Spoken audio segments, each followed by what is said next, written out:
BA द्वितीय वर्ष कला, जनरल पेपर आधुनिक काव्य, कहानी तथा व्यवहारिक हिंदी। इसके अंतर्गत पहली इकाई में काव्य साहित्य के अंतर्गत नाच, यह अज्ञेय जी की पहली कविता हम पढ़ने जा रहे हैं। इसके पहले हम इस कवि अज्ञेय का परिचय प्राप्त करेंगे। अज्ञेय जी का पूरा नाम सच्चिदानंद हीरानंद वात्स्यायन है। अज्ञेय जी का जन्म उत्तर प्रदेश के देवरिया जिले के कसिया गांव में हुआ था। उन्होंने BSc के बाद MA किया। अपने विद्यार्थी जीवन में ही वे क्रांतिकारियों के संकल्प में आए और हिंदुस्तान रिपब्लिकन पार्टी के सदस्य बने। अंग्रेज सरकार विरोधी गतिविधियों के लिए उन्हें कई साल जेल में भी रहना पड़ा। सन 1943 में वे कैप्टन के रूप में कोहिमा फ्रंट पर तैनात किए गए थे। स्वतंत्रता के बाद कुछ समय उन्होंने कैलिफोर्निया विश्वविद्यालय में भारतीय संस्कृति का अध्यापन का कार्य किया। उन्होंने विशाल भारत, दिनमान, नया प्रतीक, ठाट तथा नवभारत टाइम्स का संपादन भी किया था। उनका साहित्य संसार विशाल है। उपन्यास, कहानी, कविता संग्रह, यात्रा वृत्तांत, निबंध संग्रह, संस्मरण, डायरी विधा, विचार गद्य, नाटक, ऐसे अनेक विधाओं से उन्होंने हिंदी साहित्य को समृद्ध किया है। इन्हें साहित्य अकादमी का आंगन के पार द्वार इस काव्य संग्रह के लिए तथा कितनी नावों में कितनी बार इस काव्य संग्रह पर उन्हें ज्ञानपीठ पुरस्कार से नवाजा किया गया है, सम्मानित किया गया है। हिंदी की छायावादोत्तर कविता के प्रमुख रूप में अज्ञेय जी ने प्रयोगवाद तथा नई कविता के प्रवर्तक भी रहे हैं। उन्होंने क्रमशः तार सप्तक अर्थात 7 कवियों का एक समूह, इसके अंतर्गत दूसरा, तीसरा और चौथा सप्तक का भी संपादन किया है। और हम आगे नाच कविता को विस्तार से देखेंगे। नाच कविता में पहली कड़ी है, एक तनी हुई रस्सी है जिस पर मैं नाचता हूँ। जिस तनी हुई रस्सी पर मैं नाचता हूँ वह 2 खंभों के बीच है। रस्सी पर मैं जो नाचता हूँ वह एक खंभे से दूसरे खंभे तक का नाच है। 2 खंभों के बीच जिस तनी हुई रस्सी पर मैं नाचता हूँ उस पर तीखी रोशनी पड़ती है जिसमें लोग मेरा नाच देखते हैं, न मुझे देखते हैं जो नाचता है। मैं रस्सी को जिस पर मैं नाचता हूँ, न खंभों को जिस पर रस्सी तनी है, न रोशनी को ही जिसमें मैं नाच दिखाता है। लोग सिर्फ नाच देखते हैं, पर मैं जो नाचता, जो जिस रस्सी पर नाचता हूँ, जो जिन खंभों के बीच जिस पर जो रोशनी पड़ती है, उस रोशनी में, उन खंभों के बीच, उस रस्सी पर असल में मैं नाचता नहीं हूँ। मैं केवल उस खंभे से इस खंभे तक दौड़ता हूँ कि उस खंभे में रस्सी खोल दूँ कि तनाव चुके और ढील से मुझे छुट्टी हो जाए, पर तनाव ढीलता नहीं और मैं इस खंभे से उस खंभे तक दौड़ता हूँ, पर तनाव वैसा ही बना रहता है। अब सब कुछ वैसा ही बना रहता है और वही मेरा नाच है जिसे सब देखते हैं। मुझे नहीं, रस्सी को नहीं, खंभे को नहीं, रोशनी को नहीं, तनाव को भी नहीं, देखते हैं नाच। तो इस तरह से इस नाच कविता का यह प्रकट वाचन है। इसका स्पष्टीकरण इस तरह से कि आपने रास्ते में चलते हुए तनी हुई रस्सी पर चलती किसी छोटी लड़की, लड़का, आदमी या औरत को देखा ही होगा। यह एक सामान्य सी घटना हमें लगती है। इसे हम देखते ही ऐसा प्रतीत होता है कि अरे वाह, कैसा कर्तव्य है यह, कितना आश्चर्य है। और फिर कहीं मन में यह करुणा भर जाती है कि थोड़ी सी गलती के कारण उनका जीवन खतरे में पड़ेगा। लेकिन फिर हम अपने मन को शांत करते हैं कि वे लोग अभ्यस्त होने के कारण, अर्थात बार बार यह प्रक्रिया करने के कारण वे अपना जीवन नहीं खोएंगे।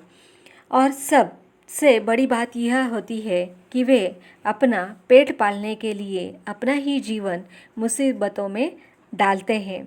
अज्ञेय जी की नाच यह कविता इसी दृश्य पर आधारित है। महावृक्ष के नीचे इस महाकाव्य संग्रह से यह कविता है और उसमें वह संग्रहित भी है। इसमें अधिकतर कविता आपातकाल से संबोधित है, अर्थात यानी समस्याओं से घिरा हुआ। तो आज भी हमारे समाज में कुछ निम्न मध्य वर्गीय लोग हैं जो अनेक अभावों के बीच रहते हैं। वैसे ही निम्न समाज में जो आर्थिक स्थिति से काफ़ी निम्न है, वे इन समस्याओं का सामना करते हैं और अपना जीवन खतरे में डालते हैं। वैसे नाच यह शब्द दो अर्थों में लिया जा सकता है या लिया जाता है। अगर हम शब्द संग्रह में देखेंगे तो नाच शब्द का अर्थ नाचना है, जो व्यक्ति अपने जीवन में आई खुशियों को उल्लास के साथ व्यक्त करता है। इसमें उसका तन भी थिरकने लगता है। और नाच शब्द का दूसरा अर्थ यह भी लिया जा सकता है कि या लिया जाता है कि मनुष्य को जीवन में ऐसी ऐसी समस्याओं का, ऐसी ऐसी परिस्थितियों का सामना करना पड़ता है कि जीवन उसे नाच नचाता है, कि वह बेजान, निढाल और बेबस होकर केवल नाचता ही रह जाता है। प्रस्तुत कविता में एक तनी हुई रस्सी, दो खंभों के बीच रस्सी पर नाचना और उस पर तीखी रोशनी पड़ना, यह सब लोग नहीं देखते, सिर्फ नाचने वाले का नाच देखते हैं हम। कविता में देखिए, एक तनी हुई रस्सी जिस पर मैं नाचता हूँ, जिस तनी हुई रस्सी पर मैं नाचता हूँ वह दो खंभों के बीच है। तो दो खंभों के बीच अर्थात दो खंभे, यहाँ पर जीवन और मृत्यु इस अर्थ में भी हम ले सकते हैं कि मनुष्य का जीवन जन्म से लेकर मृत्यु तक होता है और इसी बीच वह नाचता रहता है, अर्थात जीवन जीता रहता है। वह एक खंभे से दूसरे खंभे तक का नाच है, अर्थात जीवन से मृत्यु तक का वह नाच है। दो खंभों के बीच जिस तनी हुई रस्सी पर मैं नाचता हूँ उस पर तीखी रोशनी पड़ती है, अर्थात जन्म से लेकर मृत्यु तक। देखिए, दो खंभों के बीच, दो खंभे यानी जन्म और मृत्यु, इसके बीच जो हमारा जीवन है, जो जीवन हमारा प्रवाहित रहता है, बिना रुके हुए अविरत चलता रहता है, दिन रात चलता रहता है, उसमें तीखी रोशनी को हम प्रतीकात्मक रूप में ले सकते हैं। अर्थात रोशनी यह सुख का प्रतीक है, ज्ञान का प्रकाश है, लेकिन जब तीखी रोशनी होती है, कुछ हद तक रोशनी जब तीखी हो जाती है तो वह दुखदायी होती है। वैसे ही यहाँ पर तीखी रोशनी का अर्थ हम जीवन के दुख से संबंधित ले सकते हैं, जिसमें लोग मेरा नाच देखते हैं। इस तीखी रोशनी में भी लोग केवल नाच ही देखते हैं, अर्थात मनुष्य दूसरे मनुष्य के जीवन में केवल सुख देखता है, उसके दुख को अनदेखा कर देता है। न मुझे देखते हैं जो नाचता है, न रस्सी को जिस पर मैं नाचता हूँ, अर्थात वह उसके जीवन को नहीं अच्छी तरह से समझ पाते, न खंभों को जिस पर रस्सी तनी होती है, न रोशनी को जिसमें वह नाच दिखाता है। अर्थात देखिए, दो खंभे, रस्सी या रोशनी, यह सभी जीवन में आने वाली समस्याओं का जिक्र है और उसे लोग अनदेखा कर देते हैं किसी दूसरे के जीवन में, लेकिन सिर्फ उसके जीवन में जो सुख है उसे ही देखते हैं। लोग सिर्फ नाच देखते हैं, अर्थात लोग सब सिर्फ सुख देखते हैं, दूसरों के दुख में को नहीं समझते, नहीं समझना चाहते और ना ही शामिल होना चाहते हैं। पर मैं नाच जानता हूँ, जो सिर्फ रस्सी पर नाचता हूँ, जो जिन खंभों के बीच है जिस पर रोशनी पड़ती है। अर्थात कवि कहना चाहते हैं कि मैं तो नाचता रहता हूँ, रस्सी पर नाचता हूँ, दो खंभों के बीच नाचता हूँ जिस पर रोशनी पड़ती है। उस रोशनी में, उन खंभों के बीच, उस रस्सी पर असल में मैं नहीं नाचता। अर्थात यहाँ पर कवि कहना चाहते हैं कि यह जो रस्सी है, खंबे है, रोशनी है और जो वह उनका नाच है, वह वास्तव में नाच नहीं होता तो वह जीवन की आपाधापी है, जीवन में आने वाली समस्याएं हैं। मैं केवल उस खंबे से इस खंबे तक दौड़ता हूँ। देखिए, फिर से खंबे का जिक्र हुआ है, तो यह खंबा मानो एक खंबा है जीवन और दूसरा खंबा है मृत्यु। तो मृत्यु तक वह केवल अपना जीवन जीता है, लेकिन वह सुख से नहीं। तो दुख में ही वह अपना जीवन व्यतीत करने के लिए मजबूर होता है। यह परिस्थितिवश हमें स्पष्ट होता है। गरीबी, जैसे हमने देखा है कि गरीबी यही बड़ी बीमारी होती है और इसी में यहाँ पर लोग जीवन व्यतीत करने में मजबूर होते हैं कि इस या उस खंबे से रस्सी खोल जाए, अर्थात इस खंबे से, अर्थात वे जीवन को ही ना प्राप्त करे या मृत्यु जल्दी आ जाए, ताकि उनके जीवन में जो तनाव है, दुख है और कहीं वह छूट न जाए, उसमें थोड़ी ढील ना आ जाए, कहीं न कहीं उनको यह छुट्टी न मिल जाए और यह तनाव नहीं ढलता है। अर्थात